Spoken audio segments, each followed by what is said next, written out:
Thank you very much. So I'm sorry this is not really related to computability theory, but I hope you find it interesting anyway. I'm going to be talking about automorphisms of models of set theory and their connection to a variant of Quine's new foundation set theory, NFU, which was introduced by Ronald Jensen. So I suppose I'll begin by giving a brief introduction to the system NFU, which is essentially Quine's new foundation set theory with elements, non-sets allowed into the domain of discourse. Jensen thought that this was a fairly innocuous weakening of Quine's set theory. But it turned out to be fairly significant. A fairly significant weakening, that is. So I'll then discuss the connection between models of ZFC and subsystems of ZFC that admit automorphism and NFU. So essentially, models of NFU can be built from a model of a subsystem of ZFC which admits an automorphism. And so, NFU can easily be seen to be consistent relative to a subsystem of ZFC. And then I'll discuss some specific models of set theory which admit automorphism.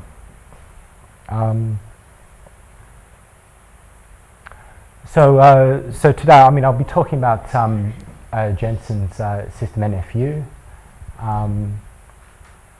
So our language will be the language of set theory endowed with a unary predicate symbol, S, which we want to use to separate sets from non-sets. Quine introduced the notion of a stratified formula when he introduced his set theory new foundations in 1937. He defined a stratified formula to be any formula for which there exists a function sigma from the variables appearing in that formula phi to the natural numbers, such that if x belongs to y as a subformula of phi, then the natural number or type assigned to the variable y is exactly one higher than the natural number or type assigned to the variable x. And similarly, if x equals y as a subformula of phi, then the natural number assigned to x is equal to the natural number assigned to y. So the set theory which Quine introduced in 1937 consisted of the axiom of extensionality and full comprehension for every stratified formula. And his observation was that by restricting comprehension to stratified formulae, you appear to avoid the set theoretic paradoxes, Russell's paradox and Cantor's paradox. So this is another way. We can see that the class of stratified formulae are exactly the class of well-formed formula of Russell's type theory with the type indices removed, right? So if you allow comprehension for all stratified formulae, you get collections like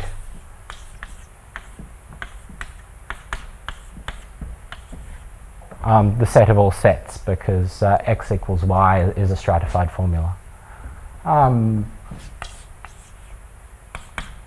But you appear to avoid things like the Russell class, which is not defined, not an extension of a stratified formula. So as I mentioned, NFU is the modification of NF, which you get by weakening the extensionality axiom to allow non-sets into the domain of discourse. So the only difference between NFU and NF is that the extensionality axiom is weakened. So we just assert extensionality for sets. And it has the axiom scheme of stratified comprehension.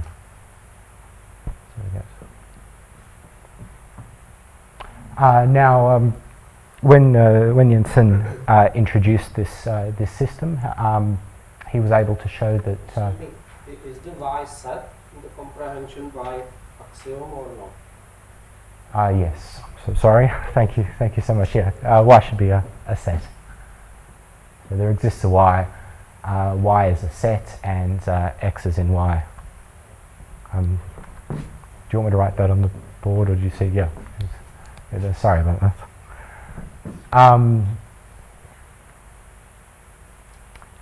So Jensen noticed that this system is consistent and in fact much weaker than Quine's NF. Namely, it's unable to prove the axiom of infinity, and it doesn't contradict the axiom of choice.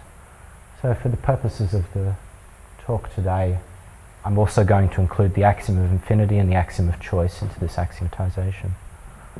And again, we have stratified comprehension means that we can prove the existence of a collection of all objects. And an oddity is the restriction to stratified comprehension means that we're unable to prove Cantor's theorem.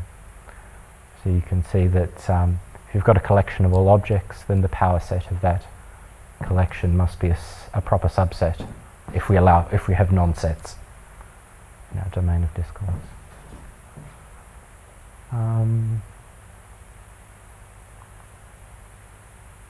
Cool. So, I mean, it's worthwhile taking a couple of minutes to review how mathematics is done inside NFU.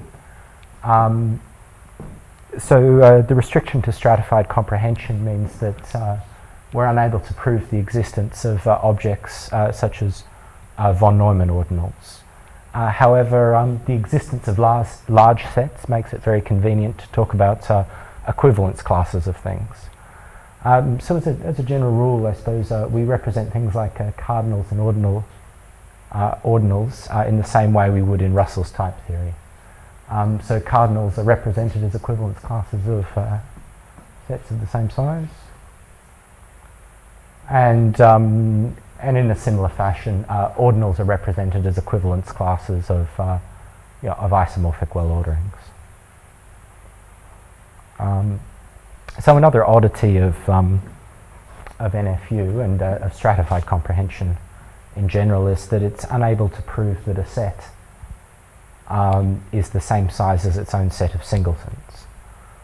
So as an example of this, the universal set, if the universal set were the same size as its own set of singletons, then we'd be able to reconstruct the proof of Cantor's theorem and get Cantor's paradox. This motivates the definition of the following operation on ordinal and cardinal numbers. So we say T of a cardinal is the cardinality of the set of singletons of a member of that cardinal. Remember that cardinals are equivalence classes. And similarly, if X is an ordinal, then T of that ordinal is the singleton image of one of the well orders belonging to that equivalence class.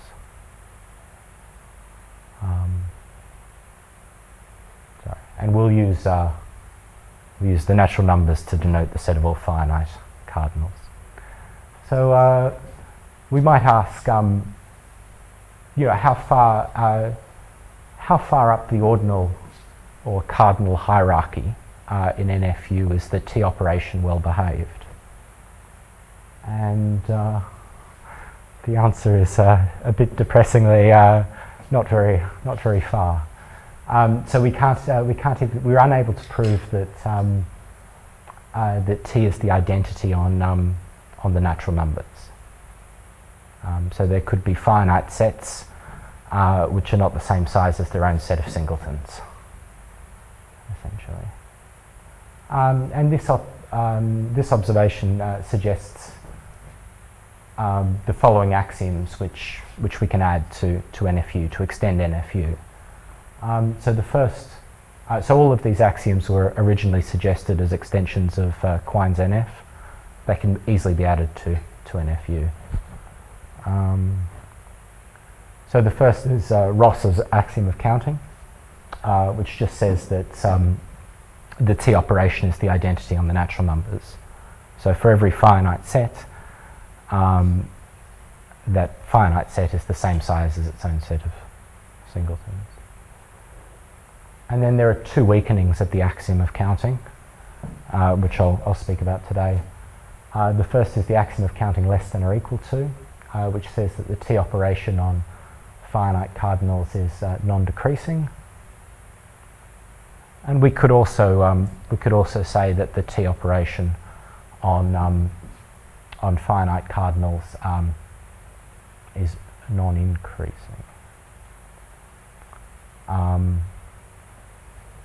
So obviously the first axiom implies the second two. So now we turn to, so how do you build models of NFU? So a model of NFU can be obtained from a model of a subsystem of ZFC endowed with an automorphism. And in fact, Jensen was able to show that NFU is equiconsistent with a weak subsystem of ZFC called McLean set theory.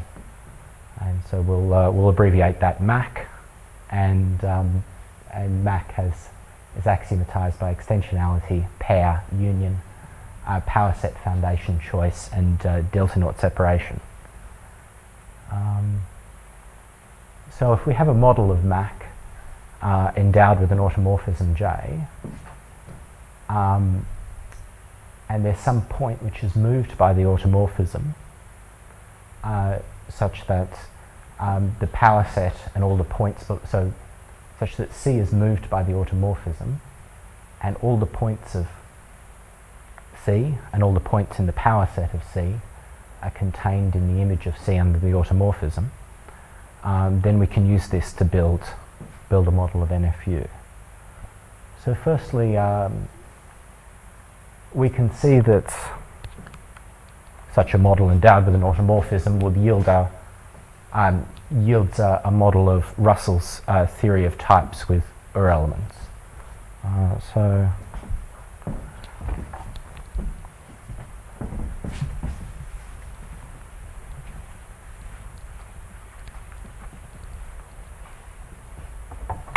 if we take the point C to be the lowest level,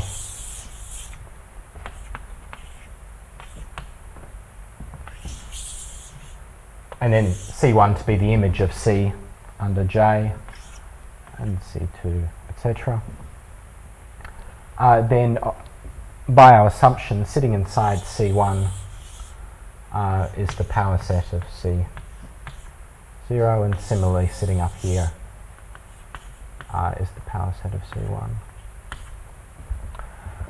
So we can then define a membership relation between the different levels in this this hierarchy by restricting the usual membership relation in the model M between here and here, and designating all of these things which are not in the power set at the level below as Ur elements or non-sets. So this gives us a natural model of Russell's type theory.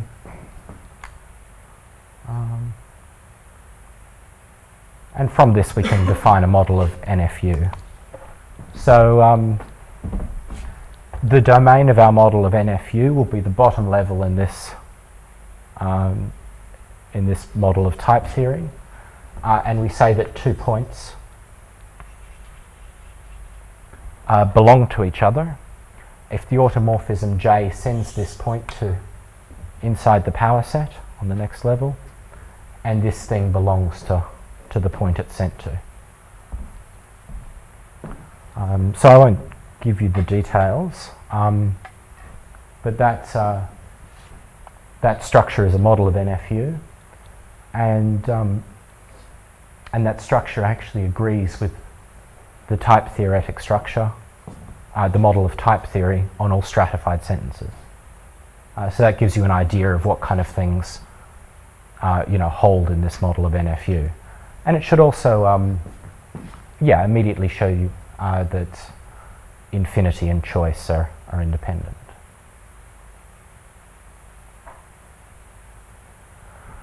So now what about models of extensions of NFU? So if we've got a model of, we can produce a model of NFU plus the axiom of counting from, say, a model of ZFC endowed with an automorphism which fixes every natural number and moves some ordinal above the natural numbers up. So there's a relationship between the automorphism and the T operation in the resulting model of NFU. Similarly, if we have a model M of ZFC endowed with an automorphism J, which is non-increasing on the natural numbers, but moves some ordinal above the natural numbers up, then we can produce a model of NFU plus the axiom of counting less than or equal to. And finally, if we have a model of M of ZFC endowed with an automorphism J, which is non-decreasing on the natural numbers, but moves some ordinal above omega up, then we can produce a model of NFU plus the axiom of counting greater than or equal to. So it's interesting to note here that even though the axiom of counting less than or equal to and greater than or equal to look kind of symmetric, like symmetric axioms, right? The conditions we need to get models of these axioms are actually quite different. To get a model of NFU plus the axiom of counting less than or equal to, we need a model of set theory or a subsystem of ZFC with an automorphism which moves the natural numbers in one direction, and then an ordinal above the natural numbers in an opposite direction. Well, there's no change of direction in the automorphism we need for a model of NFU plus the axiom of counting greater than or equal to. And in fact, we'll see that NFU plus the axiom of counting less than or equal to is much stronger than NFU plus the axiom of counting greater than or equal to.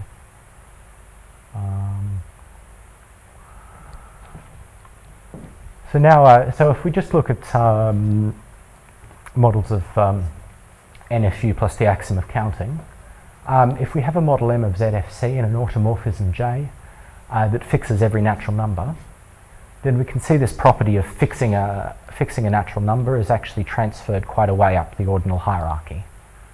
So in fact, we can prove by external induction on the standard natural numbers that if an ordinal alpha is less than omega n for some standard n, then that alpha is fixed. So, and Jensen and Holmes showed that using the Otis-Rado theorem, that one can build a model of ZFC endowed with an automorphism which fixes every natural number but moves some ordinal less than omega down. So that's kind of shows that the above comment was best possible. So what happens when we translate this into the context of NFU? Well, it means that NFU plus the axiom of counting proves the existence of the cardinal bet n for every concrete n. And in fact, Holmes has shown that NFU plus the axiom of counting is in fact equiconsistent with Zermelo's set theory plus the scheme of axioms bet n exists for every standard n. So now what kind of questions can we ask about the axiom of counting less than or equal to and the axiom of counting greater than or equal to? So first of all, the good behaviour which the axiom of counting less than or equal to kind of imposes on the T operation on the natural numbers, how far is that transferred up the ordinal hierarchy? So for example, is there a countable ordinal which can be sent by the T operation in the opposite direction? And then what are the strengths of these axioms? Does NFU plus the axiom of counting prove the consistency of NFU plus the axiom of counting less than or equal to? And is NFU plus the axiom of counting greater than or less than or equal to prove the consistency of NFU plus the axiom of counting greater than or equal to? And is NFU plus the axiom of counting greater than or equal to equiconsistent with NFU? So it becomes apparent that in order to answer these questions, we need some method of building models of set theory with automorphisms. So we need some way of building models of set theory with automorphisms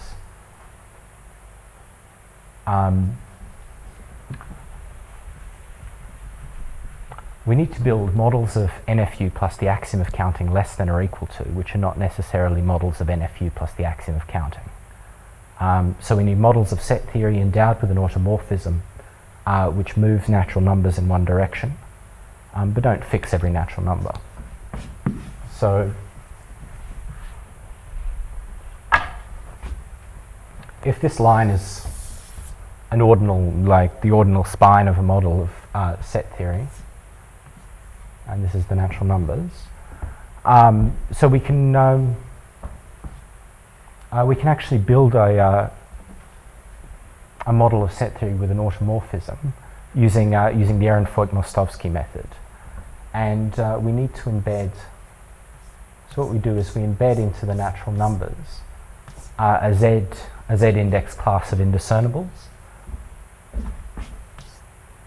And in order to ensure that the resulting automorphism only moves natural numbers in one direction, we need to do two things. We need to ensure that this Z-index class of indiscernibles is cofinal in the natural numbers.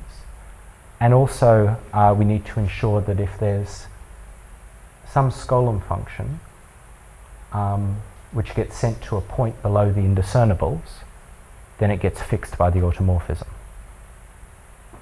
So with a bit of work, we can actually do both of these things. And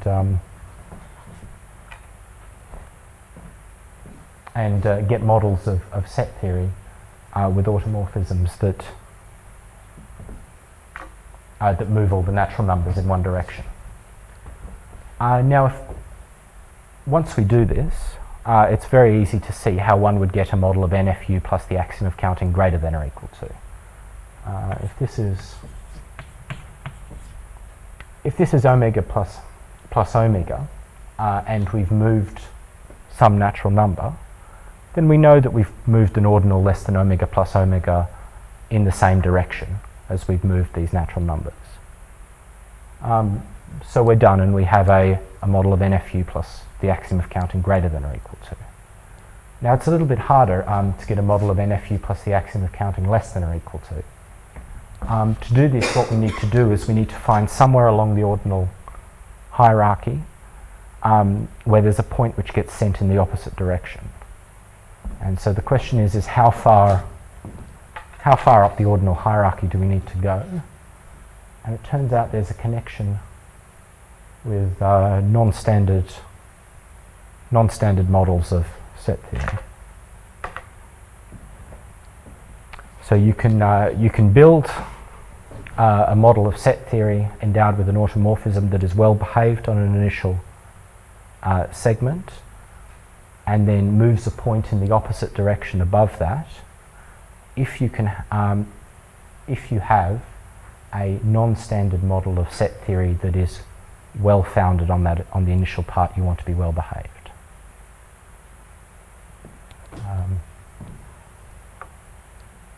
So combined with the Barwise compactness theorem, this means that we can actually find them, if there's a countable transitive model of ZFC, then we can find a model M of ZFC endowed with an automorphism J, such that automorphism is non-increasing on the natural numbers, but moves some ordinal less than omega 1 ck up. So, and yeah, so that's it. And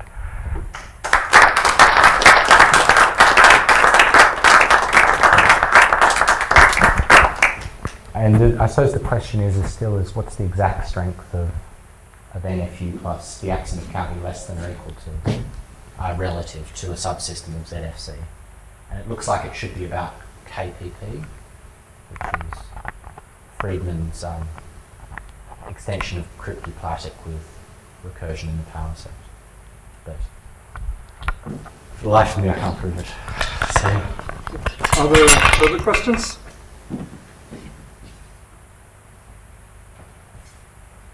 No comments? Thank you. Okay. thanks.